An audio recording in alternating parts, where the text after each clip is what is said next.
Good afternoon to everyone that's joining us for another Blue Light Comms Hub webinar. It's great to see so many of you here.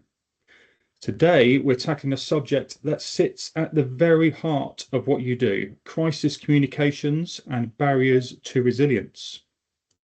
So for those working in and with local communities, as you know, it's about people, and that's why today's session matters. When crisis comms fail, the consequences can be severe. So getting it right can literally save lives. So we're fortunate today to have three outstanding experts with us. Amanda Coleman, crisis communications consultant and founder of Amanda Coleman Communications Limited. And Amanda will outline the challenges organisations face and share practical steps to strengthen resilience. Also with us is Dominic Ridley-Moy, a behaviour change specialist and founder of the Behaviour Change Network. And Dominic will explore why humans struggle to plan for the future and how this plays out both inside your organisations and across the communities you serve. And James Morton, founder of Turn the Page and former fire service comms lead. And James will show us how storytelling can drive action and help messages land when it matters the most. I really hope you enjoy today's webinar. Let's get started. Amanda, please. When we start talking about resilience, a lot of it starts with us, and we are, a really important part of being able to make this happen. And the first question is, do you have in your house around you with access to a battery or wind-up torch and radio? So just answer yes or no. I think it's a yes or no. You don't need a don't know. I would imagine most people would know yes or no. And then I think we can just scroll through. The next question after that, if you scroll through it, is whether you have a first aid kit available. And then the final question is whether you have enough, I think it's at least 3 litres of bottled water, bless you, whoever that was, and food enough for 3 days, non-perishable and able to eat without having to heat it up.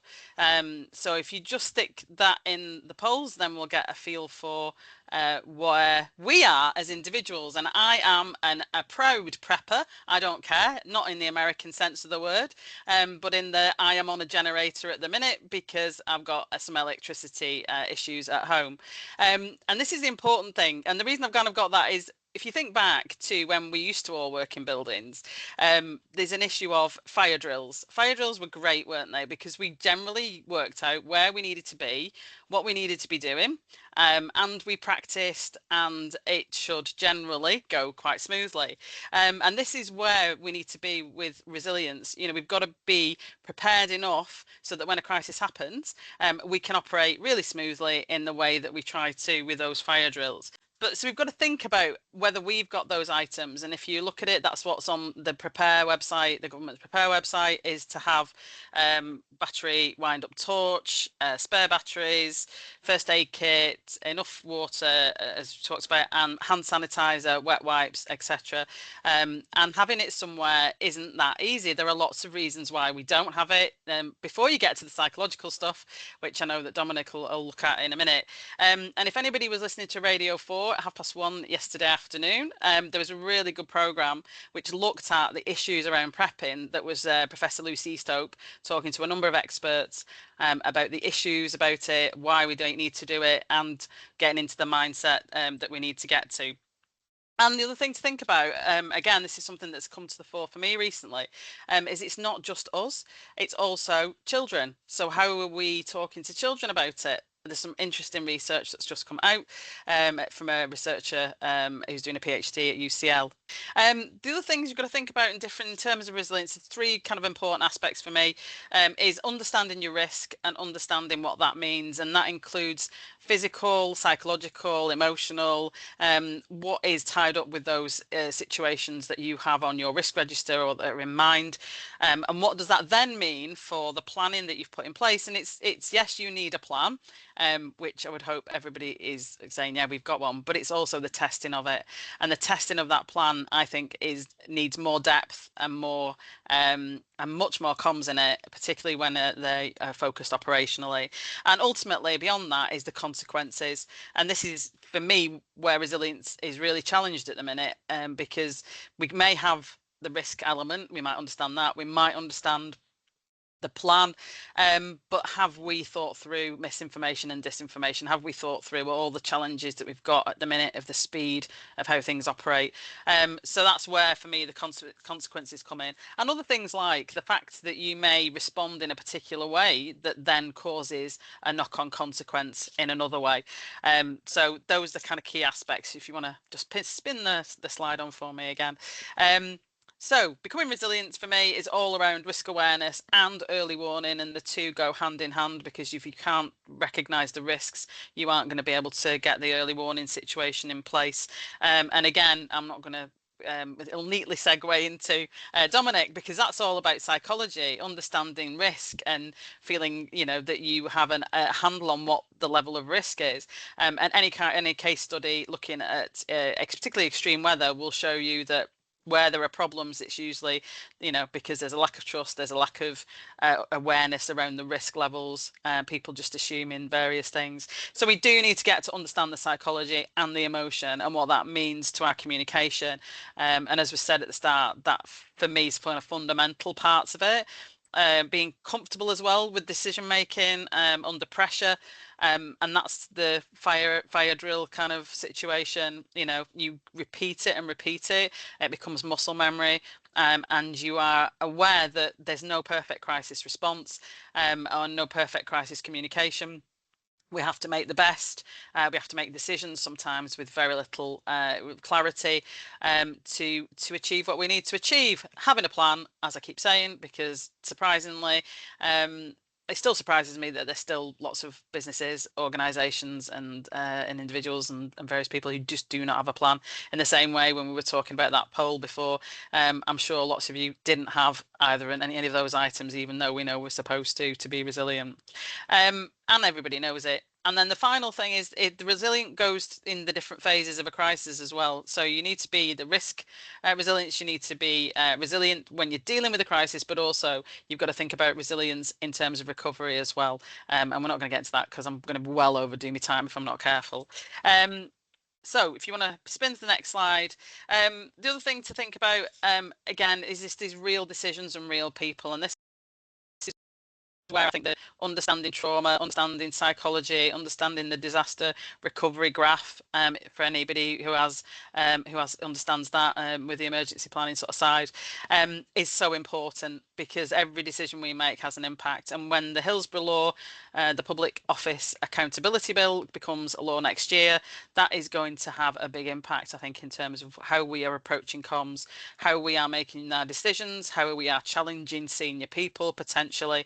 And again, it's something I'm starting to kind of look at with teams as well, because it's a different kind of mindset in a certain extent, that we've got to make sure we are documenting things and challenging at the same time to make sure that we get where we need to be.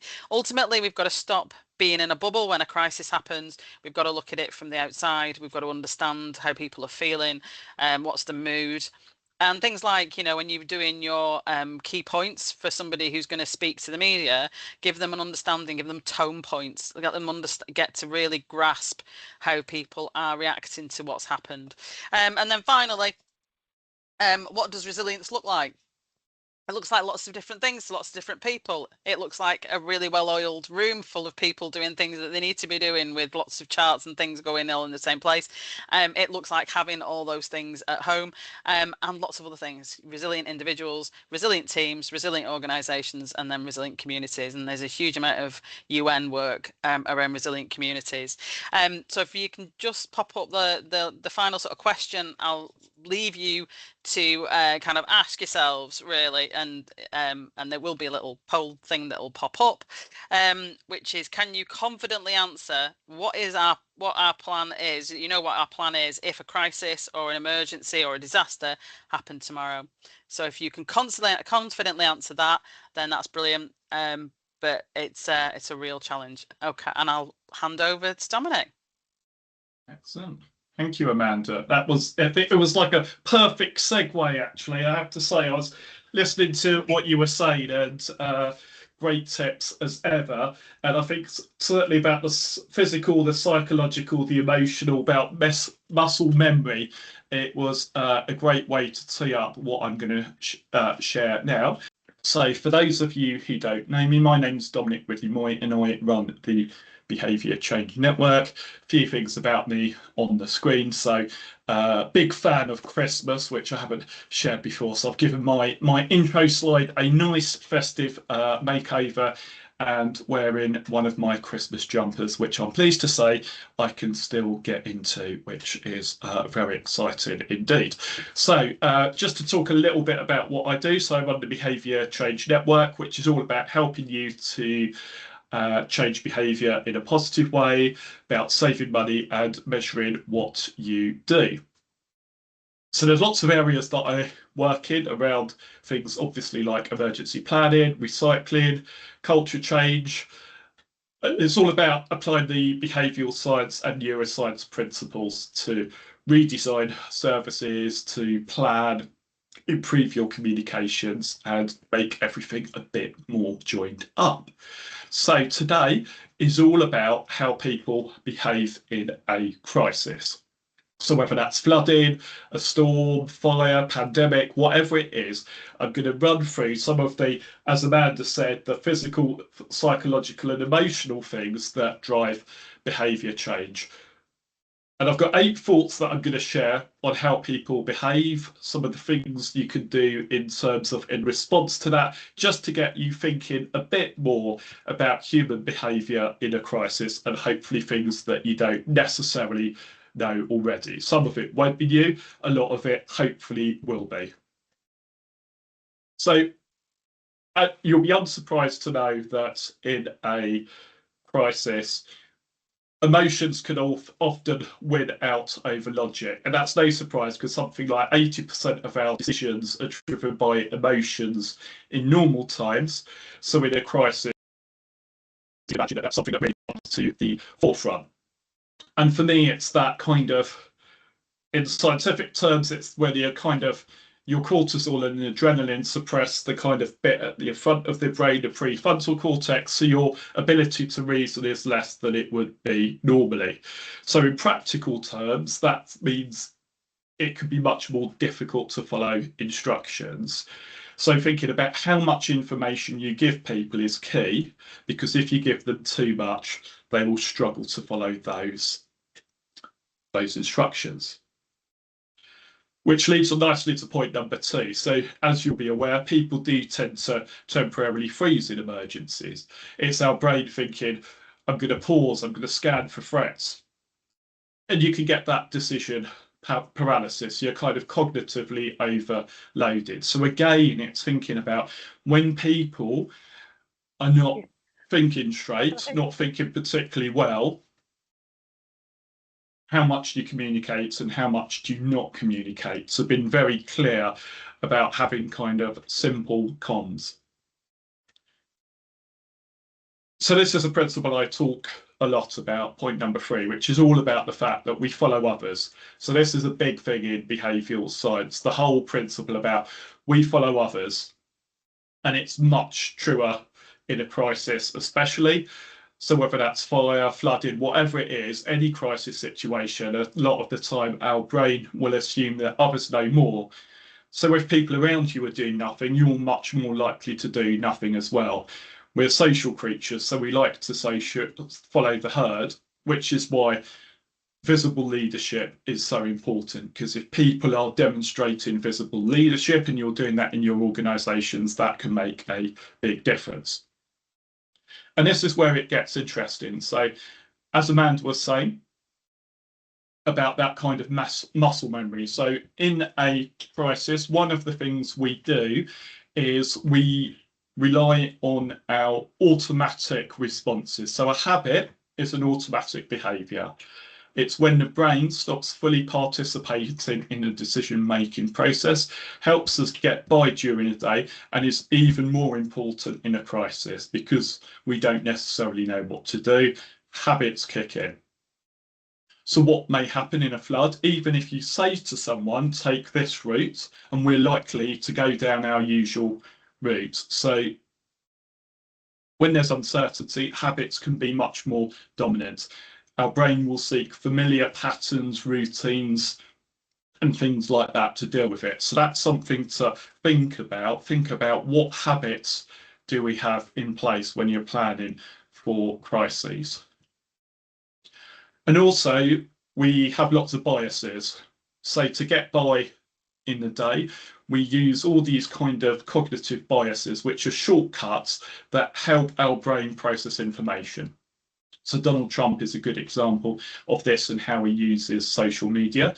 And a lot of his supporters will share information, even if it's not necessarily true, because of confirmation bias. We look for information that supports beliefs that we already have, and that's a really common one. So if we take something like flooding, it could be a case of thinking, oh, well, it didn't flood last time, so it won't this time. So that's a good example of confirmation bias. Or in terms of cyber attacks, staff may often ignore early warning signs because they believe their systems are secure. So thinking about how you tackle those biases is key. And one of the ways you do that, point number 6, is all about trust. So if we believe in organisation, if we believe the messenger, if we believe the person that has given us information, we are much more likely to act faster if we believe the source. And also conflicting messages can reduce trust and can lead to message rejection. So when it comes to trust, we need to believe the messenger, we need to believe the source, and then you need clear and consistent messaging. So sometimes it can be saying it's better to say we don't know something rather than risk saying something that's wrong, so you're not putting out conflicting messages, which leads on neatly to the next slide. So this is something I talk about a lot. We listen to those who we know, like, and trust the most. So when you're thinking about messengers and getting those ready for a crisis situation, it could be firefighters, it could be GPs, it could be the local shopkeeper, it could be the admin of a local WhatsApp group. And I've done loads of experiments with John Paul on the call about the types of things that work and don't work in terms of trusted messengers. And again, if someone says, do this, and you trust them, you're much more likely to do that than if you don't trust them. Okay, so coming back to an earlier point around cognitive overload, and this is really key. So in a crisis, and I think James has got a really good example coming up, because we're cognitively stretched, don't communicate too much. So often it's a case of thinking, what's the one thing you want people to do? So it could be in a flood, what is the evacuation route you want people to take, focusing on that and nothing else. Sometimes you need to communicate more than one thing.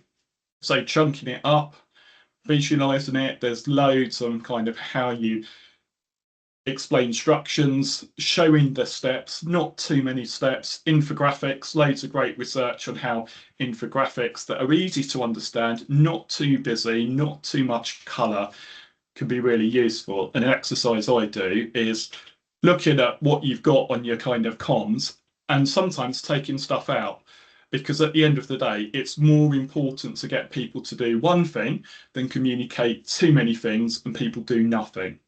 So that's something that's really worth bearing in mind. Haven't got time really to go through it today, but do have a look at this framework called COMBI, which is a really useful way to think about knowledge, the environment, attitudes, and the barriers around this, how you plan for emergencies, what people will do and not do. So in quite simple terms, here's a summary of some questions to think about. So how will people behave in a crisis or emergency situation? Where will they be? Who is it you need to target in terms of audiences, but also who are their trusted messengers? And when and where are people when you need them to make a choice? So these are all things to think about in your communications and planning. So if you want to find out more about what I talked about, you can scan the QR code on screen. So I offer free planning calls to talk through applying behavioural science to crisis situations. Also offer a free campaign planner with tips on how to use these principles. And this is all about tackling the challenges you face, how to apply behavioural science, how to drive positive behaviour change, and how to save money. And thank you for listening. And I will now hand over to James. Thanks, Amanda, and thanks, Dominic, for teeing up actually quite a few of the points I'll cover as well, and hopefully sort of add a bit more to those. So specifically, you know, Amanda's kind of teed up the preparation stage and some of the things we need to be thinking about, and Dom's obviously looked at some of those psychological and behavioural drivers. And I want to look a little bit about what our content actually looks like, what our comms actually looks like, you know, and the role of storytelling potentially in resilience as well. As Martin introduced at the start, fire comms is my background, so involved with the local resilience forum for a number of years as part of that, and still doing quite a lot of work with blue light agencies through Turn the Page, which is what I do now. And yeah, I mean, the obvious place I know to start when we're talking about communicating resilience in our content is oat milk, the obvious place to start. But thanks, Amanda, for sharing this in your newsletter a few weeks back, which is a great reason to subscribe to Amanda's newsletter, nothing else. But Oatly have told on the side of their carton an absolutely brilliant story, not a real one, but a story that helps us make sense of what resilience actually looks like. I'm not sure how well you can read that on screen, but we'll obviously be able to share slides and stuff with you later. But this is what resilience looks like to someone living at the end of our street, right? It makes it relatable, and it's put resilience in a context that people can understand, which is a template I think is something we all need to aspire to and follow, because resilience is just not a word that means much to people in the context that we talk about it anyway. And Oatly have made it relatable to people's everyday lives. And when you have a trawl through our LRF websites and our social channels, they suggest that we're taking a very different approach from Oatly, right? There's lots and lots of information, there's lots of lists, there's even some strange stats like the one that you can see on the screen, but there's very little sort of relatable lived experience that might help people understand resilience better and what we're asking them to do better. So sort of taking our inspiration from Oatly really, and sort of thinking about how we might be able to use some of that storytelling type approach in resilience communications, I just want to talk about three specific areas. And the first of those is trust, which is something that both Amanda and Dominic have already mentioned.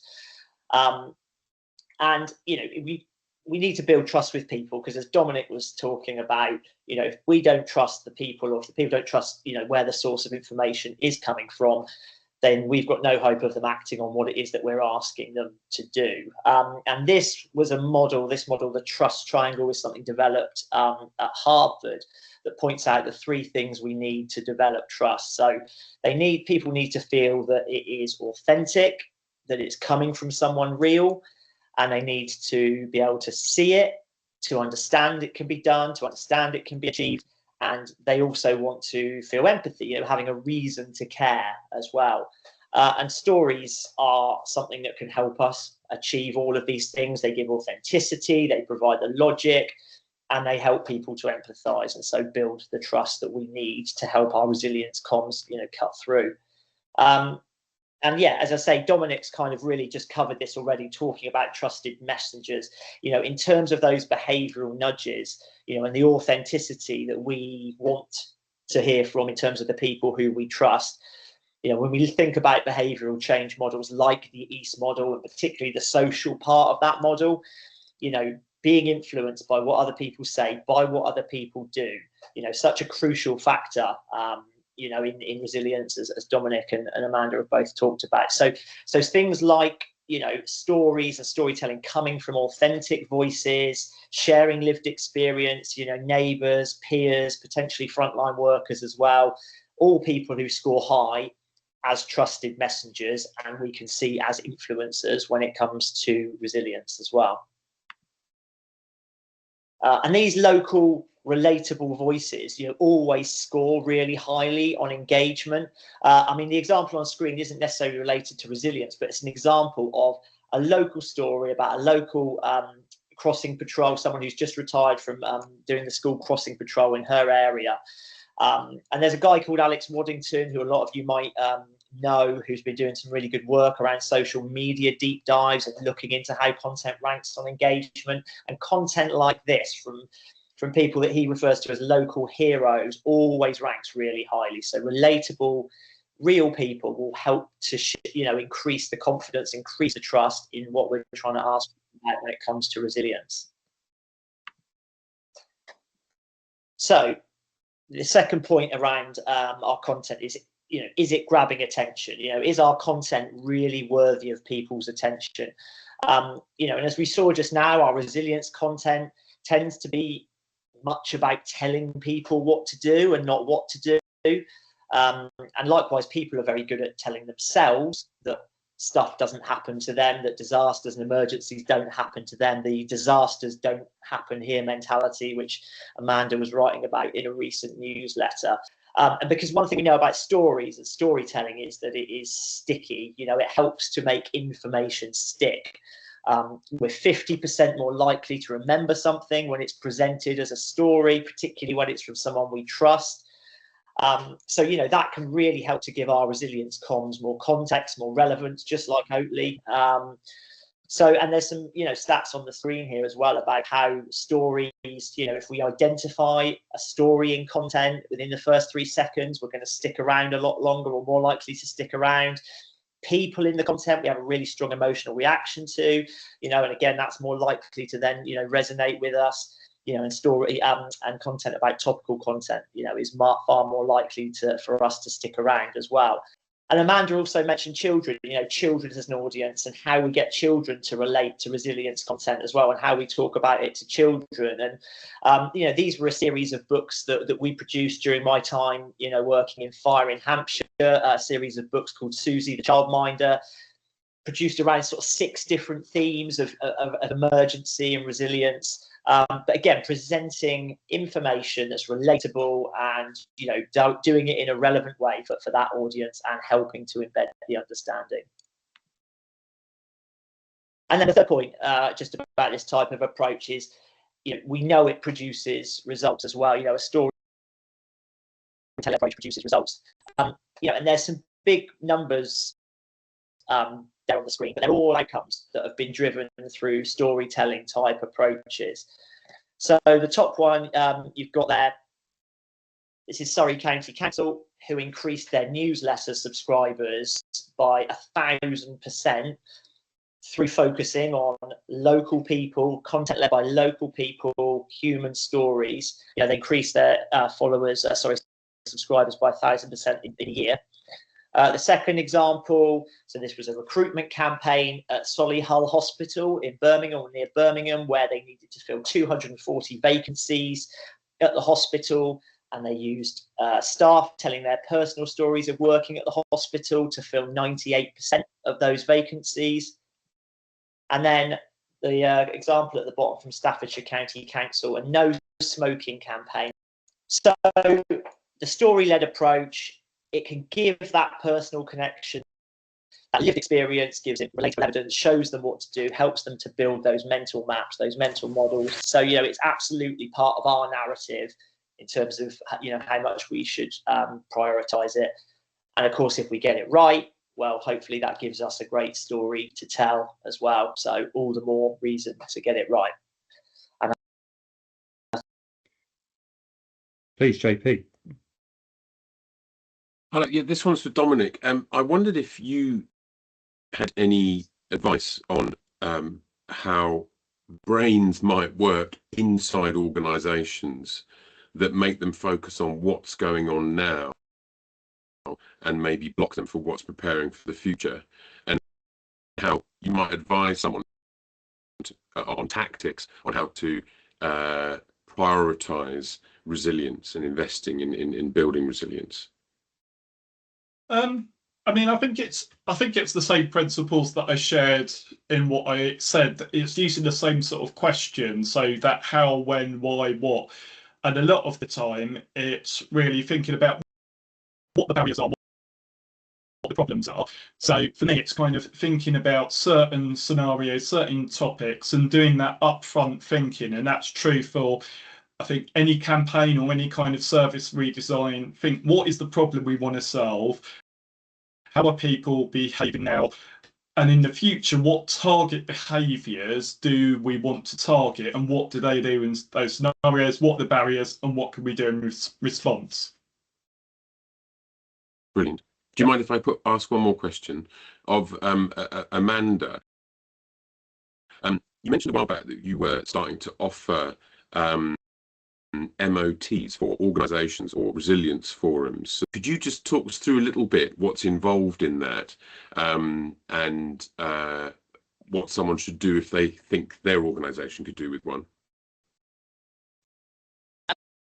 I think it's really important sometimes to just take a check on where are we, particularly with how volatile, we're in this world of polycrisis, permacrisis, what you want to call it. And it starts with looking at the kind of, the plans, the paperwork, what exists, but then you've also got aspects like what's the culture? Is there a kind of crisis ready culture? Because everything keeps changing, and Dominic and James have kind of highlighted, what's changed, how people feel about things and how they respond to things and what the landscape looks like.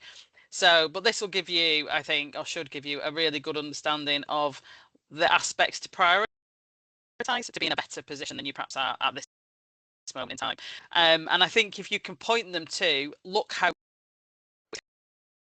if we don't do this work, and particularly around the, the fact the duty of candor, the Hillsborough law is going to bring in, prison terms, jail sentences or convictions at the end of a public inquiry or head into that phase, then I think that should be a real, if nothing else, and if you can't persuade them in any other way, that should be a kind of real eye-opener. So Amanda, going back to one of your slides, you very clearly laid out the different stages involved, including have a plan and everyone knows what to do. Right. So on that theme, would you recommend, I guess there are quite obvious merits internally for having a tabletop exercise, but would you recommend doing that externally, or is there that balance against creating panic, or even though we do have the Amber Alerts and so forth? Yeah, so should I give in an ideal world, in my world of fairies and unicorns, where everything that I want to happen happens? Yes, we would be having those conversations. I think the more you can have conversations with the public on all levels about simple things they can do, and particularly where they're in risk areas as well, there's the kind of a necessity, the better. I think it goes to, there's a lot of work to do in this area really to get to that point. There's some great examples of where it has sort of stories, community stuff has really hit, but it generally is after a disaster's happened, and we need to get it to before that disaster or emergency happens. Take flooding, for instance. If you decide, and this is where the work comes in, to think, what's that specific behaviour that we want people to do? So if it is in a flood, it's take the right route when they evacuate. That's when you start thinking, well, actually, the barrier is around habits, and that people, well, what they'll do is they'll revert to habits and tackling those. So writing them a letter or doing this or doing that isn't the solution, because actually in that instance the automatic part of the brain kicks in and you're fighting against powerful forces. So thinking in that circumstances, how do you tackle that very specific behaviour with simple communication from trusted messengers? Would they serve as a good local story to really impact that local message, or do you need something more real, I guess? I think the two things would work in tandem. You know, I think, you know, it would be a good story to tell about that, you know, local resilience, push and involvement. And, you know, hearing it from other people, you know, that triangle that we showed, you know, that authentic voice, and other people, you know, if Bill from, you know, next door can see that, you know, his next door neighbour, you know, has done his preparations, has got his bottled water stashed, you know, it's that type of more human storytelling, which we don't really see as we see. You know, so there's reasons for it, but you know, as you said, you know, we can see the results that this type of approach can have, and therefore, from a resilience point of view, there would be a huge value in it, you'd think. Because of the nature of the way the world is, and some of the stuff that Dominic says, like the creativity is absolutely critical now, because if you can't tell your story in a creative way, you can't get people to where you need them to be. So it's like the kind of all three, even though we all three work in very different sorts of aspects, it really brings it together, because it is a crisis comms needs to be creative and not just let's do some, you know, messages that we might need to put out if something goes wrong. It's much bigger than that, particularly in that kind of resilience mindset. Getting it right saves lives, doesn't it? Crisis comms is that important. There's no two ways about it. And it is, you know, it is, sorry, just to come back to that attention point, you know, some of the stats we talked about in terms of attention grabbing, you know, the way we're presenting information at the moment just isn't going to grab attention. Whereas we present it in a more, you know, some of the formats that we've talked about, you know, stats are there about the people, it engages people, it holds attention, you know, all the things we want to do when it comes to resilience. Thank you very much for attending. Very much appreciated. Thanks, everyone. Bye, everyone. Thank you.